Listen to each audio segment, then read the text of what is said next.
Bien le bonjour Internet.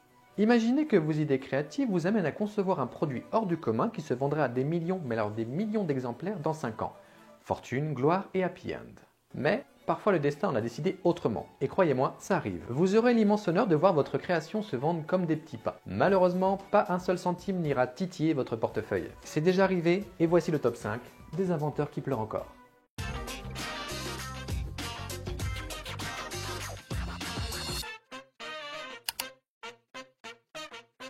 L'inventeur du karaoké.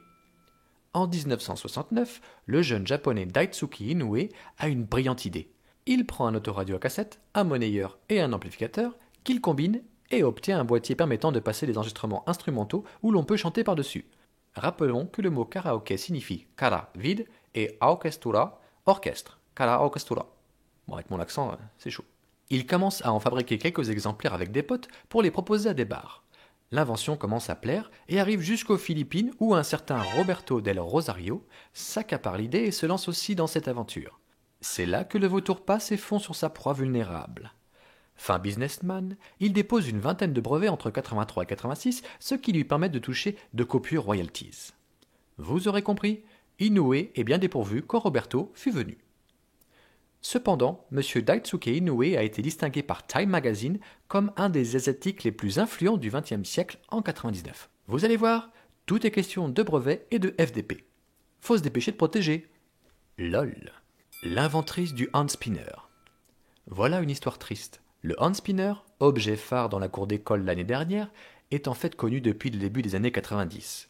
Catherine Ettinger, atteinte d'une maladie causant des faiblesses musculaires, myasthénie, invente l'ancêtre du handspinner pour pouvoir jouer avec sa fille. Elle développe le brevet, mais en 2005, Catherine Ettinger renonce à renouveler son brevet. Elle n'a simplement pas les 400 $ nécessaires pour continuer à protéger l'invention durant l'année. C'est là que le vautour passe et fond sur sa proie vulnérable. Hasbro, pour pas le citer, s'empare du brevet et vous connaissez la suite puisque vous êtes sûrement le détenteur d'un de ces magnifiques objets tournants. S'il vous plaît, attachez de l'importance à cet objet inutile, tout du moins, vous pourrez expliquer deux concepts physiques avec la force centrifuge et l'image thromboscopique qu'il crée. Au moins, vous n'aurez pas perdu votre argent. J'aurais pu mettre en miniature « Handspinner, ça tourne mal ». Beaucoup d'humour dans cette vidéo. L'inventrice du logo Nike. Caroline Davidson, une jeune étudiante en graphisme, est mandatée pour bosser sur un logo d'une nouvelle marque qui se lance dans les années 70. Après 17 heures de travail, elle propose un croquis que cette marque approuvera et sera hautement récompensée avec pas moins de 35 $. Bon, quelques années plus tard, Phil Knight, le big boss, finira par lui céder des actions de la compagnie pour une valeur actuelle de 640 000 $. L'inventeur du post-it. Dans les années 60, Spencer Silver, employé de la société de papeterie 3M que tout le monde connaît, invente un concept innovant de colle qui ne colle pas. Vous savez, ça colle, mais après ça colle plus. Et puis quand ça recolle, poum, et ben ça colle plus. En plus, c'est fou, c'est de la sérendipité. Oui, c'est que de la moule si on veut. Cela veut dire que M. Spencer travaillait effectivement sur de la colle, mais à un autre usage et s'est retrouvé avec de la colle qui s'autocolle sur elle-même en ayant le pouvoir de rester adhésive sur d'autres supports, mais sans y rester. 3M fit fortune et M. le chimiste se retrouvera dans l'infortune. L'inventeur du Tetris, ou l'inventeur du Tetriste. C'est le jeu aux 170 millions d'exemplaires vendus, aux 425 millions de téléchargements payants sur smartphone, et toute cette histoire, c'est celle du russe Alexeï Pajitnov. Tout se passe en 1984, où cet inventeur, informaticien de l'Académie des sciences soviétiques, programme ce petit jeu ma foi fort sympathique.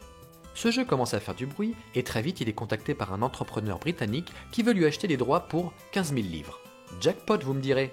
C'est là que le vautour passe et fond sur sa proie vulnérable, car à cette époque de guerre froide, nul russe n'a le droit de commercer avec l'ennemi, alors l'État se charge de gagner à sa place. Alexei devra attendre la chute du mur de Berlin et la fin de l'Union soviétique pour récupérer les droits de Tetris. Il crée The Tetris Company en 1996 aux États-Unis qui gère les droits du jeu. Mais le gros des ventes de Tetris réalisé par Nintendo au début des années 90 avec sa console Game Boy est déjà passé. Trop tard. Merci d'avoir regardé cette vidéo, n'hésitez pas à partager, à liker, et moi je vous dis à très vite.